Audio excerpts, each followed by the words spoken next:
Welcome to Side Alpha Leadership, a podcast where leaders can share their experiences and discuss what leadership means to them. I'm your host, David Polikoff.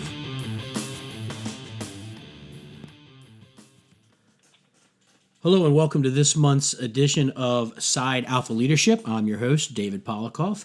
I have the pleasure of having on the phone with me a friend of mine that I've known for about 5 or 6 years, Fire Chief Tom Coe. So without me rambling on, Tom, welcome to the show, and please tell everybody a little bit about yourself. Hey, thanks so much for having me. I've been in the fire service for about 26 years. Started out in the volunteer service in a small town in central Maryland that ran a pretty small amount of calls, but was very community-oriented. Was fortunate to be picked up in the career service July of 2000, and worked my way progressively through the ranks, serving as a company-level officer, a battalion chief, operations chief, and about a year ago now, I started serving as the chief of the department. And I know at the time you were the acting chief, and just recently it was cemented that you are now the fire chief. So congratulations on that.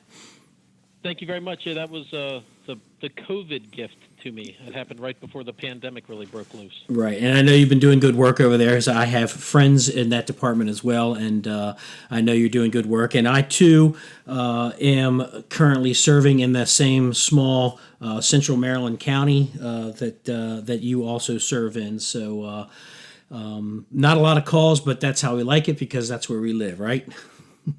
Yeah, and the quality of the calls is definitely there. So you don't run a lot, but when they call 911, it's because they really need you. Yeah, that's what I tell people is, we might not run a ton of calls, but when they put out a house fire, chances are it may not be like a full blaze fire, but there's usually some type of emergency going on that they truly needed 911. So it doesn't get abused like you'd see it get abused in some of the more urban departments. So you worked your way up through the ranks. You got hired in 2000, and so when you started in your department, how did you approach? You started off as a rookie. Obviously, you were assigned to a station, and I know that the county's changed a little bit.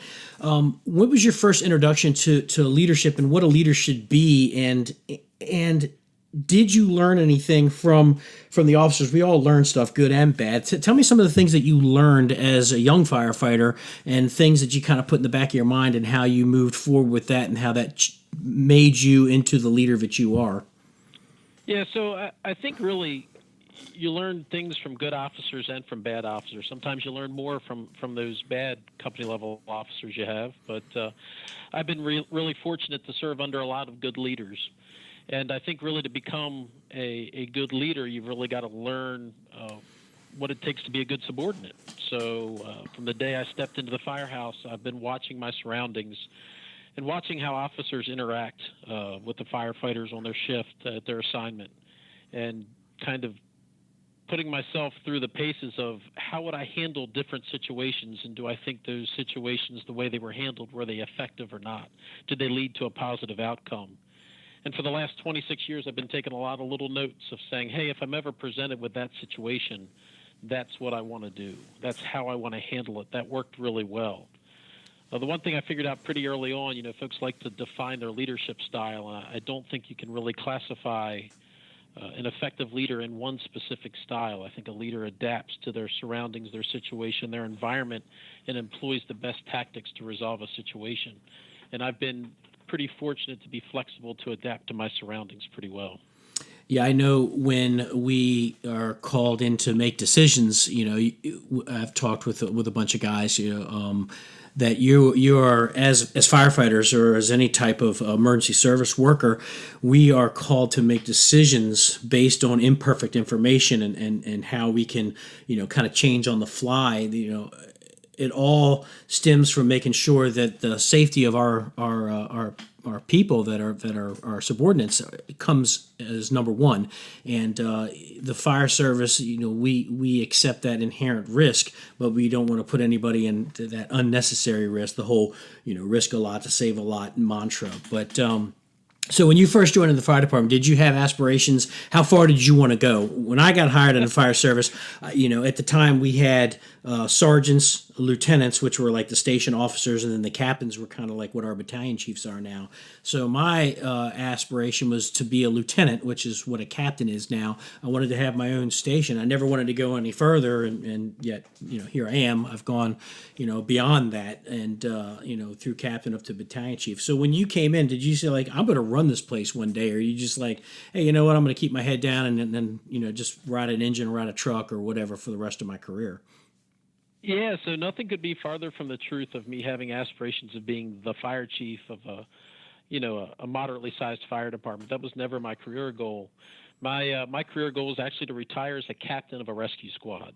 Right. I really like rescue work. Technical rescue has always been something I've liked to dabble around in. And that was my goal, to retire off of a rescue squad. And I managed to screw that career goal up a few years ago. And a lot of things drove that. Where I work is a pretty rapidly growing department. So in July of 2000, our organization had 100 career firefighters. And now 20 years later, we've surpassed the 500 career firefighter mark. So, we've more than quadrupled in size in less than 20 years. Yeah. And that's proved a lot of challenges for us. So it's also provided me a lot of opportunity to advance that wouldn't have been an opportunity in other organizations. So I was a lieutenant with 3 years on the job. I became a battalion chief with 3 years as a company officer, and I hung out at the battalion level for a while. Spent 10 years as a battalion chief and did some time in special operations, did some time in advanced life support. But the most fun I had was really as a company officer and as a field battalion chief, where you could really mold your folks and come together as a team. The opportunity presented itself to become the operations chief, and that was a challenge that seemed a little daunting, but I went for that and was there for a few years before our previous fire chief retired, and I got the opportunity to serve as the chief. So things have just kind of fallen in place for me, but it's one of those situations where you've got to seize the opportunity when it comes. One of the things, ironically, that drove me to even apply for promotion and go through promotional processes was fear out of who I was going to work for. Right? So we've all seen those marginal company level officers, and you're like, I never want to be on that person's shift. And I really used that as motivation that if I didn't want to work for someone that might not facilitate an effective response, then the only way I have something to say is if I put my hat in the ring and accepted the challenge of taking on that position myself. And that motivation's worked out pretty well for me in the past. It's funny, when I was a captain, and I enjoyed my time as a captain because you're still with the guys on the shift, you're still getting your hands dirty, and I found myself, I've taken a couple of classes at the National Fire Academy and a couple of incident command classes when I was a captain, and I was kind of shocked of how chief officers like assistant chiefs and deputy chiefs and even some fire chiefs, were running command or lack thereof. I was floored that, here you have these guys with, 3, 4, 5 bugles that couldn't command, the simple house fire scenario, and they were fumbling all over the place. They were nervous. And, I constantly was telling my wife, we were at the National Fire Academy, I think for a week, actually 2 weeks. It was 2 back-to-back classes. And, after like the third or fourth day of me just being dismayed of, is this where the fire service is? Is this where we're going? Is this, it's kind of dangerous. My wife says, you got a choice. You can shut up and just, do your thing or do something about it. And her thought, what she was telling me is that if you don't like what's going on, then jump in the ring, become a chief and change it. Or at least learn and try to change it. So it was like a put your money where your mouth is, or the shit or get off the pot mentality. So I did, and that's how I ended up in the role of battalion chief. And I love the job. I don't get to go as many calls as I used to, but I love the job. I like watching the guys do the work. So it was the same with me, as I had no aspirations of riding around in a chief's car, but here I am. So.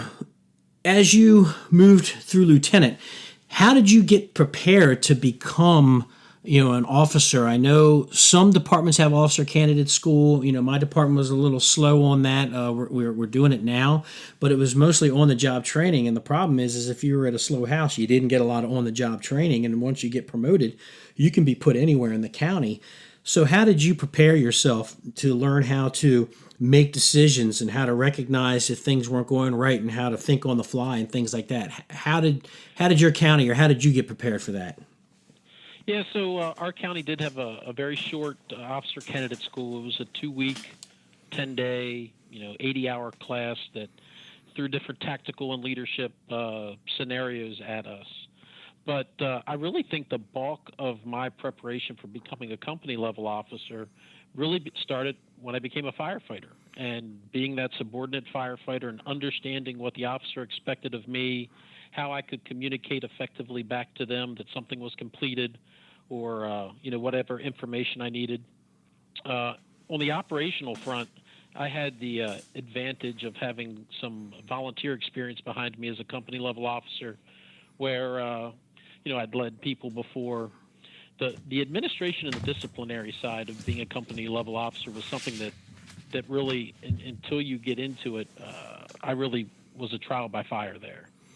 And one of the things that I think is so important about officership and leadership is really understanding and taking care of your people. So you've got to understand what makes them tick. You got to understand what motivates them. You got to understand where they want to go. And once you understand those things, and they have your respect and trust that you're going to help them get there, then the team really starts to come together. And I was really fortunate to have a pretty experienced shift when I became a company level officer. Had very few disciplinary issues. We went to lots of jobs together, and we really just had fun. But all of that work to become a company level officer really started as a firefighter, judging incidents of how would I handle this and what would I do, or given those size ups when I'm riding around in my personal car, if I pulled up and that third floor was on fire, what was my radio transmission? What would I request? Where's the water supply? Where's the fire department connection? And it all became second nature when I got in the right front seat of a fire engine then, because I practiced, as silly as that sounds, riding around in a Nissan Xterra. And it's funny because I remember when I was a lieutenant, and I was assigned to Bethesda station in downtown Bethesda, and I was setting myself up so I could take the captain's test. And I remember when I would go out in PT, if I'd go out and run or whatever, and I would just talk to myself about running through incidents. Like, what would I do with this? How would I say this on the scene? I'd go up, we were out riding around looking at buildings. I would like, okay, if this was on fire, what would I tell my guys to do? How would I lead this? How would I take that initial command? So it's funny. A lot of the firefighters that have been around for a long time that truly still enjoy the job, I hear the similar stories of like, oh yeah, I used to pretend like this was happening, and how would I handle this, and what would I do about that? And a lot of them even talked about how they would be talking to themselves, while they're running an incident in their head. So I'm glad I'm not the only one. Now, let me ask you a question when it comes to, and I can't be the only one that thinks this way, when it comes to about how fires and buildings and things like that. When you go to a restaurant with your wife, do you look and when you're sitting and waiting for your food to come, do you look around and say, if this is on fire, the fire's going to start over there, it's going to go up the wall, it'll go across the ceiling, and it's going to do this, and how do we get out of here, and what line would I pull down the stairs to get here? Tell me you do that. It drives my wife crazy. So we'll go into a bar that's in a basement underneath a restaurant or something, and you think of all of the case studies on civilian deaths in high occupancy facilities, and you start looking around going, okay, something goes wrong, this is where we're heading. And she calls me Mr. Worst Case Scenario, because I tear every situation apart before it happens to have a plan, and I think that's important. I agree. And my wife, before we had kids, and even before she was my wife, she can't tell you how many times we would chase a column of smoke until it just didn't look like it was getting any closer, and we'd give up. But we'd go to New York City for a vacation, but in disguise, I was going and interviewing some firefighters at different stations to do an article on nozzles or hose lines or whatever. So she's edited so many of my college papers. She knows more about the fire service than probably anybody that's not in the fire service should. So I'm glad I'm not the only one that does that. And my wife doesn't think I'm crazy. She just knows what she married into. So, but Yeah, and one of the things it'll drive folks that are non-EMS oriented crazy for me to say this, but our ALS delivery system in the jurisdiction where I work is chase car driven. right. And I was a firefighter paramedic for many years, and the critical decision making skills that I learned and the ability to remain calm under stress, a lot of that's derived out of my time on the chase car. When the BLS crew's waiting for the paramedic to arrive to make some critical decisions, take critical action, help might not be coming for a while, life hangs in the balance. Some of those critical decision-making skills and the ability to remain calm under pressure was really derived through my experience in our EMS section for a while. And I'm sure that'll make plenty of people, grimace as they listen to this, but it's really a fact. And you really got to mold all your life skills and experiences together to bode the best outcome when an emergency happens. Yeah, we've implemented some chase cars in the county during the COVID crisis. We were almost wholesale chase car driven, and personally, I think it worked out fairly well. It definitely took a lot of burden off the heavy apparatus that was driving up and down the road as staffing or manpower. So having these, and we had it so you had to either be a master firefighter, paramedic, or an officer in order to ride the chase car, or you could be a firefighter, but in order to be a firefighter in the chase car, you also had to be a paramedic preceptor. So you had a little bit of that administration management back behind you. And just talking with those guys, knowing that they could either get on the scene first or they would be on the scene or heading down the road. They're having to make decisions without having their partner next to them to bounce ideas off of. So it's kind of it's an all you show. So it doesn't make me grimace that you say that. I recognize that you're by yourself, so you do have to make these decisions when it comes to how am I going to run the call. What am I going to do if I have to upgrade or and whatnot. So I think that chase car scenario, that setting up of that chase car environment, I think makes the individual medics decision making makes it easier for them to make decisions because they don't have anybody to bounce them off of, and they recognize if the decision wasn't right and they have to actually correct their action. Would you agree with that? Yeah, it's all on that singular medic, and a lot of pressure in those situations, and I think that's really helped my growth in decision making and making those moves under duress. And one of the things you stated earlier is you talked about, when you were an officer and talk about taking care of your people. And we usually talk about that when it comes to leadership of taking care of your people. And as an officer, how would you shield your guys from criticism from the battalion chief? Battalion chief comes to your station because he didn't like the way a call goes, and he wants somebody's ass, and he's either that or they're on the scene and they're trying to do a hot wash and he's trying to yell at one of your firefighters because he doesn't like the way something happened, is basically kind of bypassing you to go after one of your guys. How did you handle that situation? Well, and really the thing to do there is to try to set your shift up so that doesn't happen, right? So make sure you're operating as a unit, that you communicate your needs, and that tasks have been completed appropriate to the chief. But I think the best thing to do is just to be able to advocate for them and justify the reasons that things were done the way they were. Most likely your folks weren't operating independently. They should have been following your instructions as the company level officer. But you've really got to professionally be able to look out for your folks and make sure they don't take a beating if they don't deserve it. So advocating for them, justifying the actions they take as long as those actions were appropriate, will help build a lot of trust and faith within the company. but that's got to be done professionally.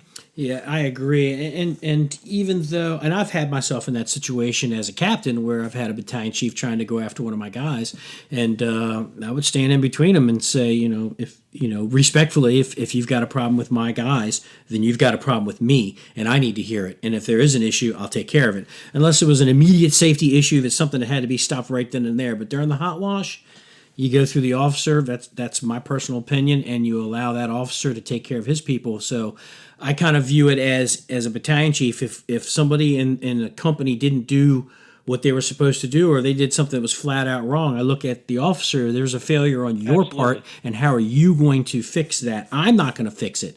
And I've caught myself that way. And I actually had a captain step up to me and say, hey, look, I don't appreciate you talking to my guys that way. If you got a problem with one of my guys, you and I can talk about it, and I'll take care of it from there. And I actually looked at him and I said, you are 100% right, and I apologize, that I shouldn't be showing myself this way to your guys. If I got a problem with your guys, I'm going to come to you. So it was a lesson learned on my part. That all comes down to humility. So now let's fast forward. You're the battalion chief, and did you ever find yourself in that situation where you were kind of mad that something didn't go that way, and you wanted to go after the driver of the unit, or maybe the lineman that didn't get the line in correctly, or whatever, and found yourself, and I'm going to go right to the root of the problem and take care of this? And did you have an officer step up to you? So one of the most interesting character traits about me is I'm my own worst critic. And as soon as an incident's over, the first thing I do is tear apart everything I did to figure out ways I could have done it better. Then I'll get back to the office, and this might sound a little cheesy, but I'll review the incident, listen to it. There's an online resource, radio reference, that we use frequently to play back calls right after they happen. And I've found that although I might be beside myself on the incident scene because something didn't happen the way I wanted it, or someone didn't respond to my command appropriately, that even after the hot wash is over, the best thing for me to do is to go back to the office and review the tapes and listen to the call. There's so many perspectives on the fire ground that at least the folks in my organization all make good decisions, and they make good decisions for good reasons. So sometimes the battalion chief needs to just step back, understand the perspective that company was working within, review the tapes, and then go to their station and follow up about an incident. Because otherwise it ends up being all emotion, and nothing's really solved in that fashion. Yeah, that's emotion does play a big part into a lot of the things that we do, especially when we talk to our people. We're all type A personalities, and we all, view an incident. We can actually view it differently, that we have our ways of saying that, well, it should have gone this way, and why didn't it go this way, as opposed to what I like to do now is ask the questions of, if we're doing a hot wash, I might look and say, why did you do this? And then let them answer me, because the way I saw it is maybe I think they did something wrong, but when they explain it, I can actually get on board with it and say, okay, that might not be how I did it. It was just different, but it's not wrong. It's just different, which I've been told time and again in my career. I had an incident as a fairly new battalion chief. We had a fire in a garden apartment building, and I had told the rescue squad to do a search of a specific floor, and they had asked to split the crew. They came with 6. It was a mutual aid company. And I don't like splitting the crews, because usually you'll have an officer with one and you don't have an officer with the other. And when I we had to back everybody out because we had the fire was overrunning the building. I did a par check real quick, and I only got half of the rescue squad. And then the officer came back and says, you have to find the other guys because we split our crew. And I was pretty pissed off about it. So I went back and I listened to all the calls. Believe it or not, we have a program on our phone that I can record all the calls, and I can go back and listen to it. And I was pretty mad that this rescue squad split their crew, because I don't like doing that. And sure enough, they called and said, rescue squad, XYZ command, I've got 6. I'm going to go ahead and split my crew. Are you okay with that? And I said yes.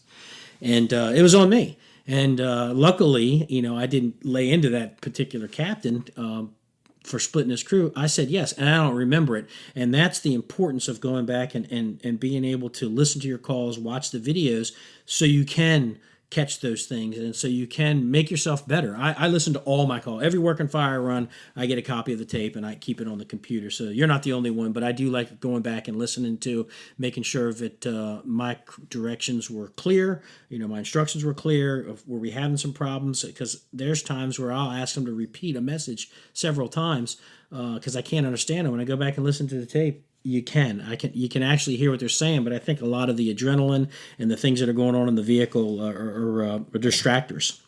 What do you think? Absolutely, and like you said, how you frame those questions in your hot wash really sets the tone of how your companies receive you.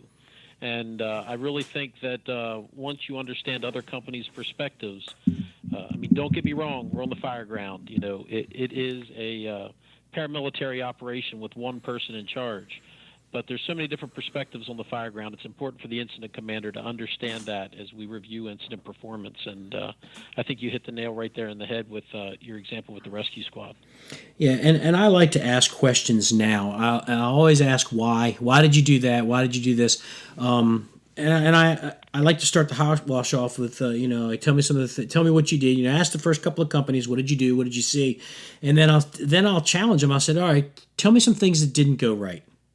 And I'll start off with myself, and I'll say, hey, I did make my objectives clear when I called you guys. There was a little bit of a concern or issue that the line didn't get where it was supposed to get, and that's on me because I didn't really frame it how I wanted it to be. In my mind, I thought I said what I wanted to happen, but obviously you didn't hear it that way, so that's on me. And then I'll go around and I'll find that people are critical of themselves as well, which is good because you want to be critical of yourself so you can learn. And they'll be willing to give me, hey, this could have gone better. Hey, we didn't, one of the couplings got caught on a tire as we were, on one of the parked vehicles or whatever. I didn't have somebody out. The door shut on the line. I didn't chock the door. So these are all things that we can improve upon. And I like hearing people being able to tell me, what went right and also what went wrong, because not every fire is perfect. But on the flip side, if you have a fire and everything went right, I tell people don't go and nitpick and try to find things that are wrong just so you can find things that are wrong. If everything went okay, and move on. Agreed. So we talk about making decisions, and I've had some conversations with some officers and firefighters around the kitchen table when I do my rounds, and we talk about making decisions, and it seems the overwhelming answer that I get back is that officers are afraid to make decisions on the fire ground. Do you see that, or are you hearing that where you are? So I really don't see that as being an issue where I'm at. So we are a protocol or policy-driven structure fire response organization that defines unit tasking by their dispatch or arrival order, and our folks go right to work, and we're pretty fortunate for that. I think the biggest issue in decision making is failure to make a decision, and like I said, we're fortunate that a lot of our folks aren't failing to make a decision. And you stutter on the fire ground, you think too much, you don't make that solid decision based on the information that's immediately in front of you. Everything's going to start to go down the drain. Yeah. So I think sometimes, well, actually most of the time, making a bad decision isn't nearly as bad as failing to make a decision at all. Yeah, that's what I find is it's not necessarily the bad decision, because I can deal with that. We can talk about it and move on from it. I don't have an issue. I mean, as long as the decision didn't involve somebody getting hurt or killed, but making a bad decision or not making the best decision, I'm okay with that. We'll talk about it and we'll move forward from it. And I tell people, I said, I don't have a problem if you make a bad decision and we can learn from it. I said, if you keep making the same bad decision, then I'm gonna think something's wrong with you, and we got to take care of that. But the lack of decisions is where I kind of get the rub of officers that they don't want to make decisions or being able to think on the fly. It's like, all right, I have to do this. I have to lay out. I have to do this. And if that doesn't happen, or the plan that they wanted to put in play isn't going to work, they kind of get like a vapor lock, and they can't make a decision, and then somebody else on the fire ground's going to have to, start to rework that problem. And I asked, why do people feel that officers are afraid to make decisions? And the number one answer is always like, oh, they're afraid they're going to get in trouble. And I always challenge them. I say, well, who's getting in trouble? And then the next answer is, well, they're going to get mad. Who's there? Who's they? Because they are responsible for a lot of stuff in the fire service. But and I asked them. I said, "Give me an incident where somebody got in trouble for making a decision." And they usually can't. And that's why I said we want you guys to make decisions. Whether they're the best decisions or not the best decisions. The only way you get good is to make decisions, and that's what I try to instill on my guys. Yeah, we're a policy-driven department as well. We have our structural firefighting policy, our incident response policy, and the things that we're supposed to do. But there are times where we have to deviate off from that, and the guys are going to have to be able to think on the fly and be able to be comfortable doing that. As you moved through the ranks, as you became a captain, you said you were a lieutenant for 3 years, and then you became a captain after that.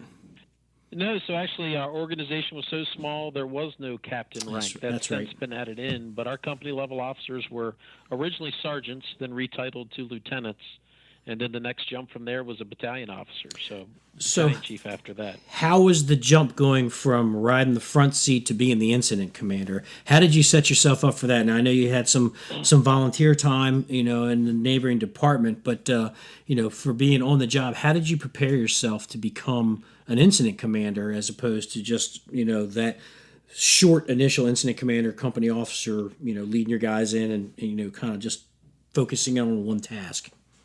Yeah, so very similar to my transition to a company level officer.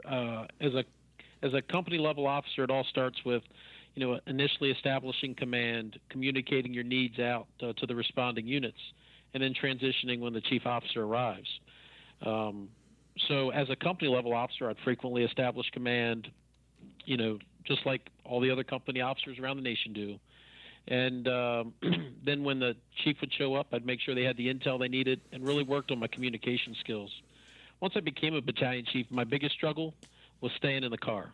So I actually became a battalion chief right around the time in the nation where the big debate was in-vehicle command or at the back of the vehicle command, right? Inside, outside. And I was a quick subscriber to the in-vehicle command stance just to really control the environment, the noise, and really my transition was pretty smooth because once I was locked in the vehicle, I didn't wander around the fire ground. I was able to have all the tools I needed immediately available to me, and I was able to control all the distractions around me. So just as when I was a company level officer, I'd go back and internally critique each call I went on and tried to find something to improve on every call I responded to. I took feedback as a battalion chief from my company level officers. Hey, did that make sense? Did I communicate effectively to you? Did I give you the direction you needed?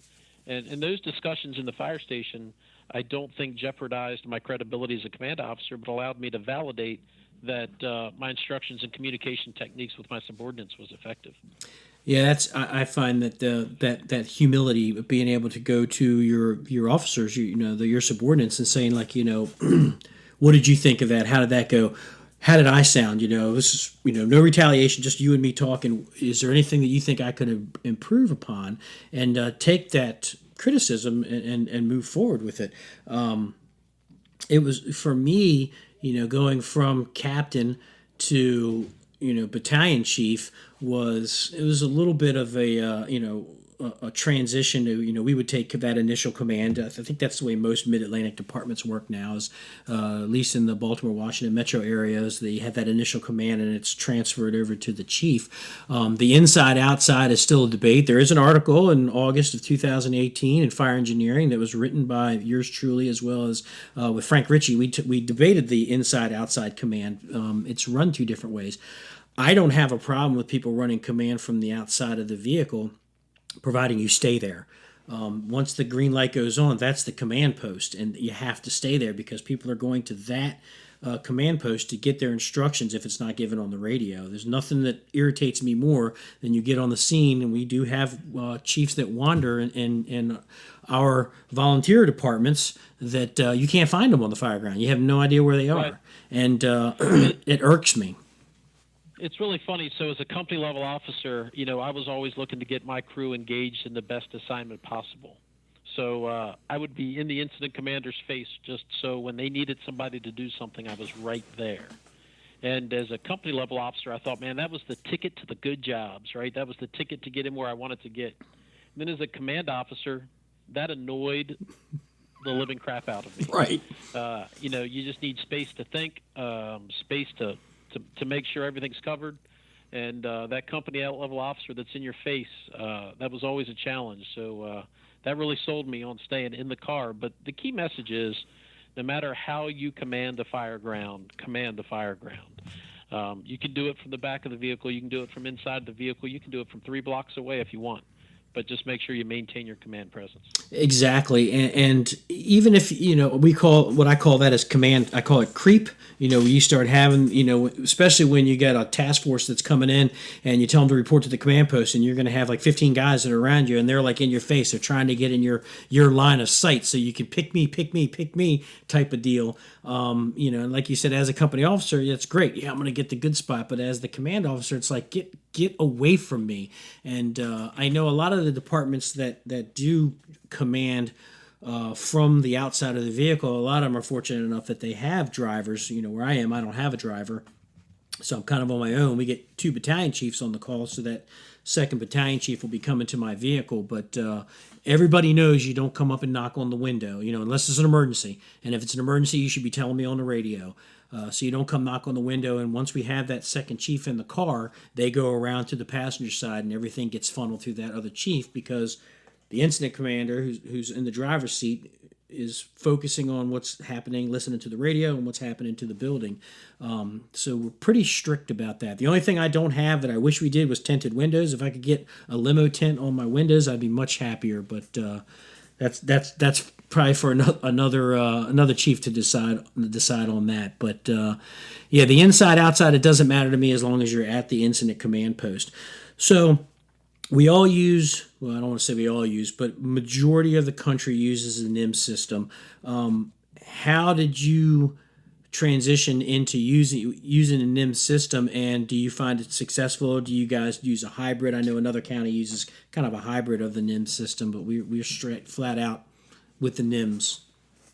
Yeah, so I guess my experience with NIMS and the incident management system really began with my home jurisdiction's transition to an 800 megahertz radio system, and there was much more concentration on terminology and communication pathways and the communications model.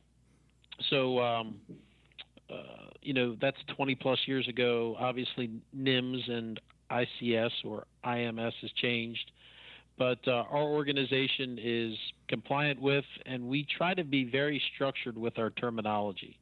It's a struggle for us because a lot of folks that volunteer in our jurisdiction work somewhere else, or our career personnel, have experience in other jurisdictions, and their speaking order might be different than how we do it here. So it's a struggle, but we're working really hard to maintain consistent terminology so everybody's on the same page. Yeah, we try to. When I teach people, when we're talking about incident command and things like that, I tell them just use plain talk, just use plain speak. You don't have to get all these fancy terms or anything like that. Just talk on the radio like you're talking to somebody and tell them what you want them to do. The only deviation from that is when we start talking about groups and divisions and things like that, and the sides of the building. But other than that, I tell them just use plain talk. Don't try to gussy it up or anything like that, because you're going to confuse the people on the fire ground. We do a ton of mutual aid in our county, and we're fortunate enough, with the exception of one county, all the other counties that we mutual aid with, we all are on the same page when we're doing command, or when we're running calls. It's all done through the NIMS system. Little variations here and there, which pertain to each jurisdiction. So after you did your company officer, now you said you were a captain for how long? So actually, I'm sorry, you weren't a captain. You went from lieutenant for 3 years right to battalion chief. For 3 years, then I became a battalion chief, and when I became a battalion chief, that was a new rank within our organization. Right. So it was a learning curve for me and a learning curve for the organization. We actually sent our new battalion chiefs down to the jurisdiction where you work for some ride-along experience, just to kind of understand job responsibilities and tasks that needed accomplished. So we all kind of grew together. The company-level officers didn't really know what to expect up here when the battalion chiefs got put in. The battalion chiefs were kind of feeling themselves out as we worked with our volunteer partners. and it all worked out pretty well.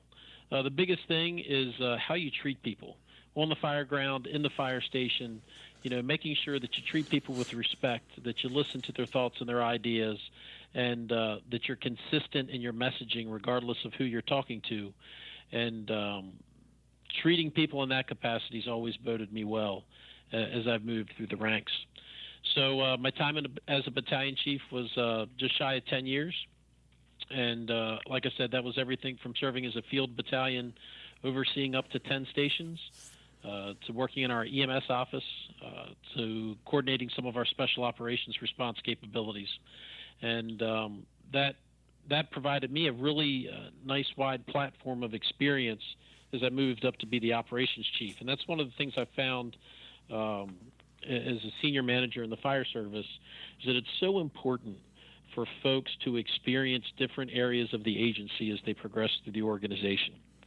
It's everybody wants to go to fires. Everybody wants to ride the ladder truck, the rescue squad, the engine company. But it's important to take time throughout your career to experience all areas of your organization, whether it be the fire marshal's office or the training center. It's going to bode you well as you move through your organization, just to have a wider breadth of experience.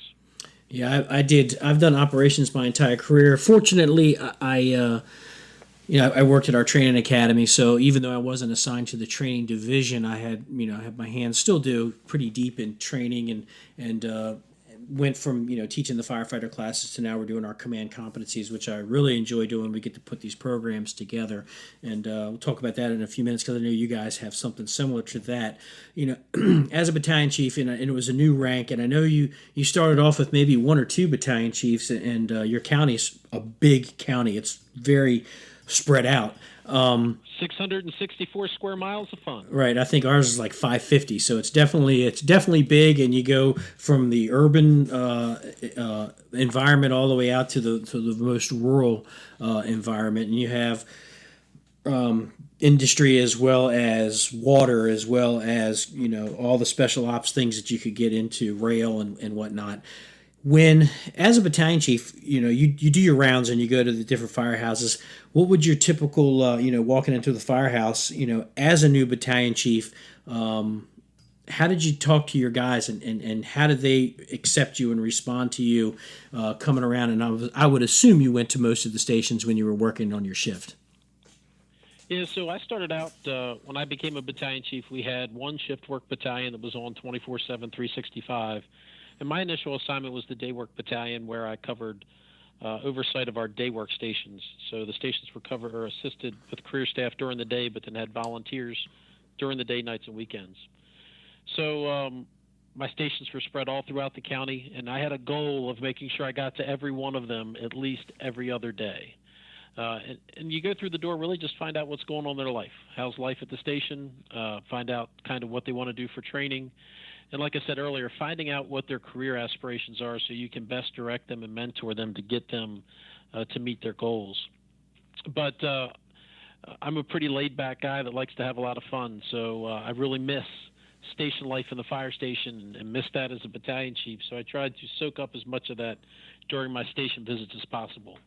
So it was very much the family atmosphere.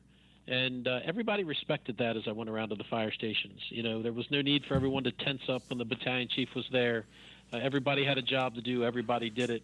And my goal was really just to gauge if they had all the tools they needed to complete their tasks at their station. And if they didn't, it was my job to help get it for them. And just having that attitude as you go in the fire station allowed our folks to embrace the battalion chiefs when they came in, and not lock up with the announcement over the intercom, "The chief's here, everybody throw on their uniform." That wasn't the environment when I was a battalion chief.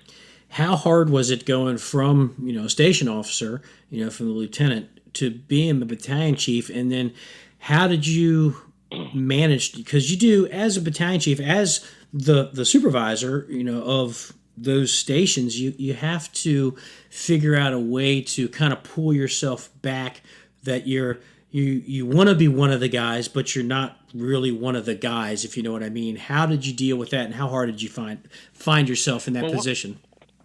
Yeah, one of the hardest things was learning how to supervise supervisors and ensuring that they were treating their folks appropriately, carrying through with discipline as needed.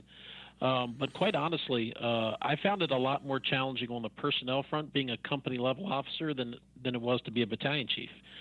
So as a company level officer, you are effectively family with your coworkers.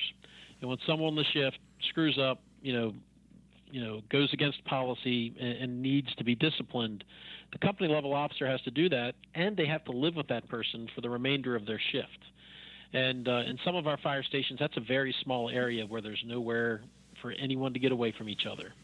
And that was a real challenge as a company level officer to address issues appropriately and sternly, but still remain in that family atmosphere as you get around the station. As a battalion chief, it was a lot easier to address those things, right? In and out, take care of business, moving on to the next firehouse. But that was a key difference between a company level officer and a battalion chief that I found to be a challenge in the issuance of discipline. It's I find it difficult for me, and I like going to, and I like sitting down and talking with the guys, and I do my best not to get worked up, into the rumor mill when people start talking about this or that. I try to separate myself away from that to be appropriate. But I tell the guys, I like to come in maybe 10, 15 minutes, kind of BS a little bit, find out what's going on, try to take that pulse of what's going on in the station, find out if there's anything brewing, any issues that might be creeping or anything like that. But the guys know if I sit down at the kitchen table and we start talking fireman shit, it's going to be difficult to get rid of me because I love kitchen table talking. And, my buddy Frank Ritchie tells me, he says, you need to understand how long you have to be there. A chief officer should be there, shake some hands, tell what's going on, and then leave so you can give those guys time to talk about you when you're not there. And so... Because it happens whether you want it to or not. Exactly, and you got to know it's coming. But I love just sitting down at the kitchen table and picking brains, especially with the new people that are coming in. They have a lot to offer. When you sit down at the kitchen table to hear what their views are. What have you noticed? And we'll talk about your time as an ops chief, but as the fire chief of the department now, what are you noticing with your new people? I mean, you're the man now. You see these new people and you have these graduation classes. What are you seeing of these recruits that are coming in based on what they were maybe 10, 15 years ago? So at least in our jurisdiction, there is a rejuvenation to learning the craft of firemanship. And that's pretty exciting for me. So these folks that are coming through the door, they might not necessarily have any previous experience in the fire service, but once they get done the academy, they're really hooked and really engaged in furthering their training and really learning and honing their craft. And that's pretty exciting for us here. And that's something that kind of was missing for a few years, and it's good to see that back. Yeah, you've got some good guys over there. I know many of them, and I follow their web pages and their Instagrams, and I see, especially in your city departments in the city, that they are really embracing the training and always trying to do something and putting something out there. So it shows some good company pride, and I like seeing that we're going to constantly train and making sure that when the 911 call is given, we're ready to do the job. I see the same thing at my department. I follow the social medias pages for the different stations and battalions in my department, and the people really want to do stuff, and they're not just kind of sitting around. So I do see that same rejuvenation. And one thing I have noticed is these new recruits that are coming in, a lot of them are smart. They're very smart people. Some have college educations, some don't, but just the life experiences that they've gained with having everything at the palm of your hand, literally. If you want to know something, you can type it in on your smartphone, where when I started, we didn't even have cell phones, and we definitely the only computers we had were these word processing Wang computers. So these firefighters that are coming in have the whole world at their hand, and that they can constantly look anything up and have that information right there at their fingertips. So these guys that are coming in, they're super smart. They've come from different walks of life. Not all of them are 18-year-old kids. Some of them are older, and they've had some previous experiences in other things that are a bonus when it comes to to being in the fire service, whether it be a contractor or electrical engineer or whatever. So, are you finding that with your recruits that are coming in as well? Absolutely, and the motivation we speak of training and furthering their craft is contagious. So that's really started to catch on across the agency, and it's really a testament to a lot of the key leaders we've had come through our training academy. So we've had some real motivated folks, whether they recruit class coordinators, class commanders. The command staff of our training academy has really set our recruits up to really hit this ground running with motivation, capitalizing on their previous life experience that they brought to the organization with them. So I'm really excited with the new batch of folks that we've got coming through the door. And that's what I try to tell people. I said, when I'm teaching a class, or we're talking about being a boss or talking about leadership, I tell them, I said, don't ever walk in the room thinking that you're the smartest person in the room because you've got more bugles on your collar pins, or you've got more time in the fire service, because there's somebody out there that's smarter than you, and you're going to end up getting called to the floor on some of these things. So you got to go in, with that little bit of humility that, hey, what do you know, where are you from, and what do you got? And knowing your people that way could pay dividends in the future, especially when it comes to got a project that's happening. You might have that's right up somebody's alley. So these guys that are coming in are pretty smart, and I'm kind of excited seeing these new people that are coming in and how they are approaching the job. And the biggest thing is we got to get them back into the work ethic of how a mop and a broom work, because a lot of people have never done that in their life, which kind of floors me. But you got to teach them how to make a pot of coffee, how to mop a floor, how to sweep a floor, how to clean a toilet. It's menial stuff, but that's all part of the job as well. We'll get them there. We'll get them there. Exactly. Yeah, just this past Friday, we had one of our recruit classes culminating events, which is we call night operations.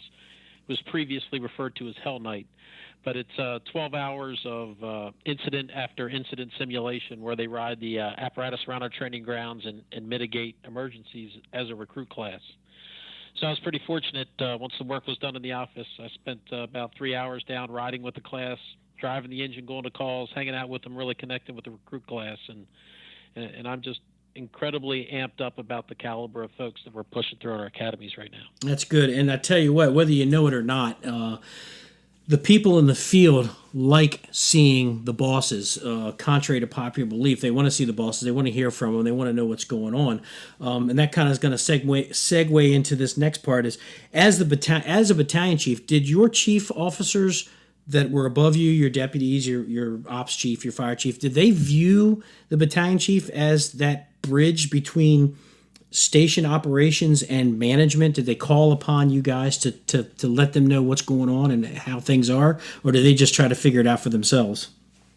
No, the battalion chief position in my organization has always been that middle manager that really takes things from headquarters and gets them to the stations and brings intel back of what the needs are at the station level back to headquarters. And it's such a pivotal position in the success of an organization.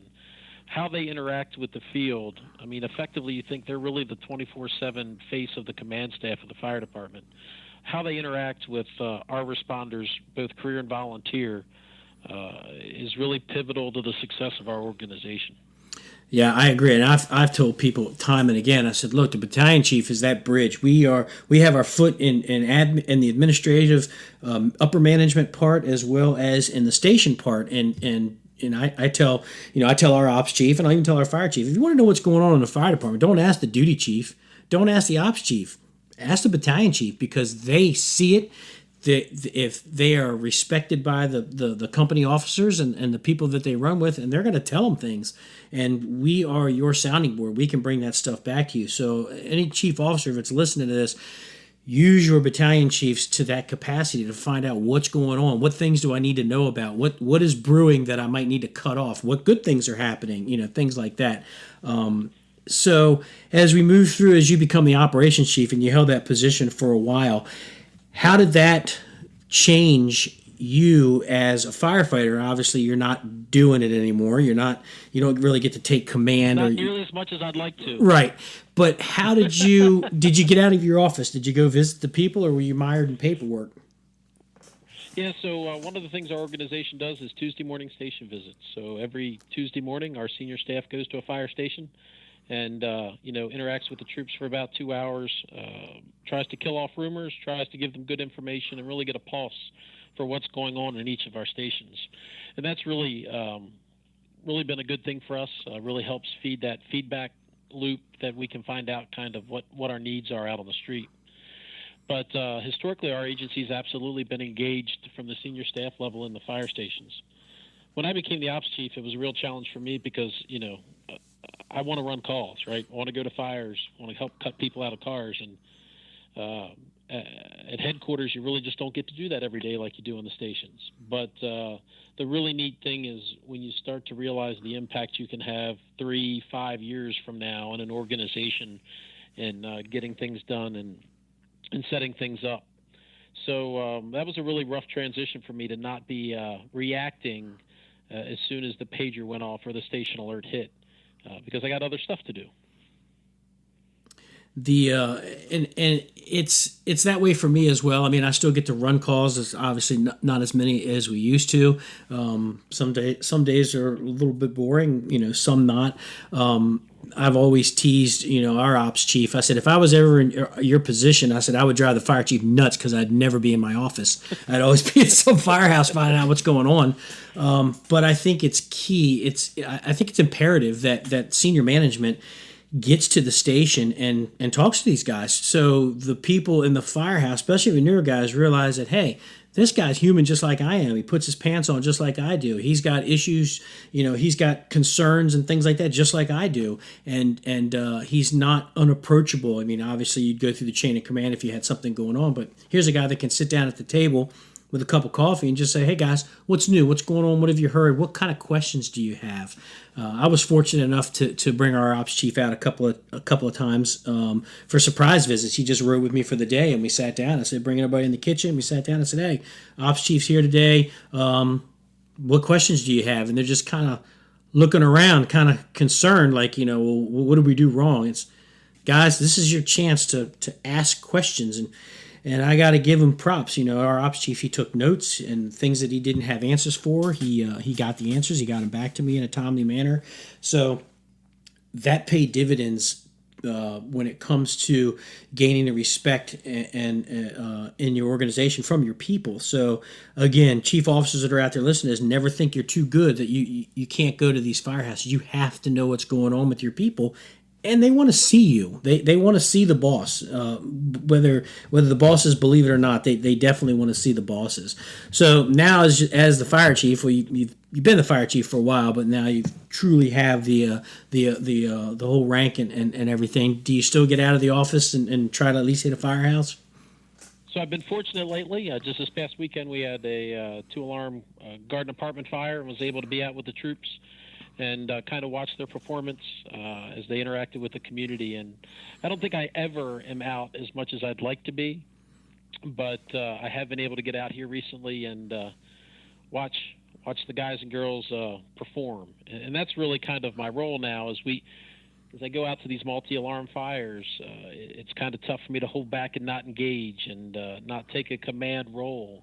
But now my role is really just to kind of watch the overall operations and let the battalion chiefs, the assistant chiefs, the deputy chiefs kind of do their job and just support them however I can and make sure all their needs are met. And it's really enjoyable standing back at the fire ground and watching the caliber of employee we have really out serving the citizens. It's really the treat of my current position. It's got to be very satisfying to be able to sit back and not have to say a word and just watch things happen and things going right. Regardless how big the fire is, if these guys going to the right spot, taking the hose lines in and doing the right thing, hearing the radio, listening to the incident commander do his thing, knowing, having that confidence that they have everything under control, as a fire chief. At that point, when things are going well, as the fire's out, you can go around and, shake some babies and kiss some hands or something like that and just, letting everybody know that, hey, guys, you guys did a good job.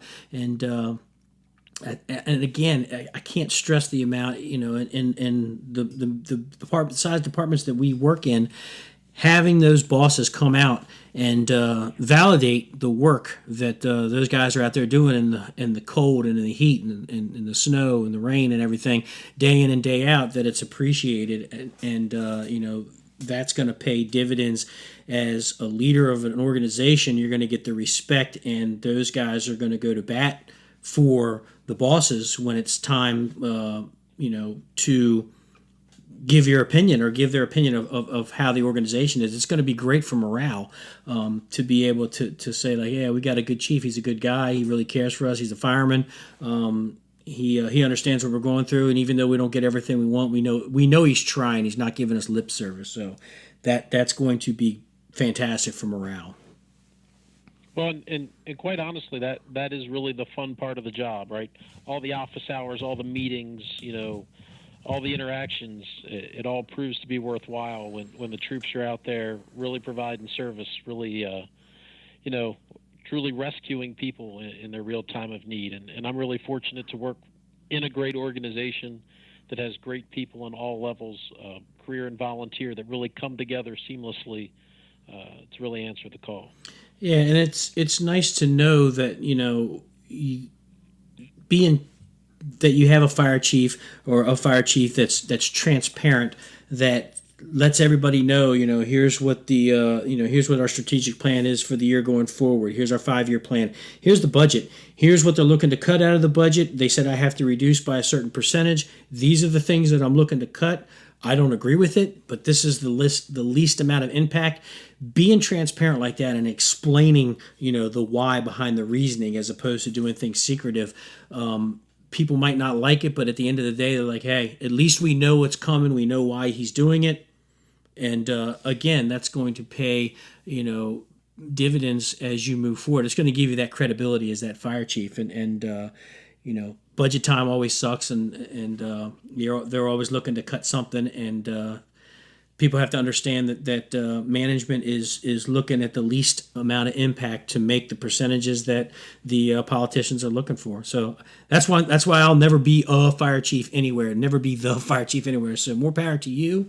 I would end up getting fired because I'd probably drop an F-bomb in county council, and it's probably frowned upon in some of these. Yeah, it's definitely not recommended. Definitely not recommended. But understanding that you have a department that is there for the people that work there, as well as those people are well trained and being able to serve the citizens respectfully and with confidence and competency is important. So it's got to be nice to go to work and be able to look around and go, those guys out there are doing it, and I really don't have to do much. Yeah, it's a great feeling, and it's because of the caliber of our workforce that we're able to get that done. Yeah. So we're at that witching hour, Tommy. So again, I appreciate having you on the show and just being able to kind of peek into a chief of the department's mind of how things work and where they came from. Gives people these understandings that chief officers, they work their way through the ranks. They just aren't one day tumble out and become a chief. They've felt all the things that the people on the floor have felt, as when they were a rookie, and how they felt small, and as they move through the ranks, they understand, all the the heartaches and the terrible calls and the good calls and the firehouse camaraderie. You've been through that, coming up through the ranks like you did.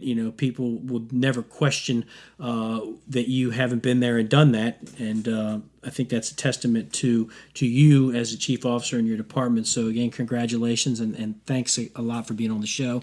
And I'll give you the last word. Well, thank you so much for having me. It's been a really enjoyable time, and really all I have to share is take every opportunity to get every piece of education you can, train as much as you can, and meld that with your life experience to do good by your coworkers, do good by your officers, do good by your subordinates, and serve the citizens. So it's been great being here today, and I appreciate you inviting me. Thanks a lot, and I'll see you around our county where we live in. Without a doubt. Have a good one. I'll talk to you soon. Thanks for tuning into this episode of Side Alpha Leadership.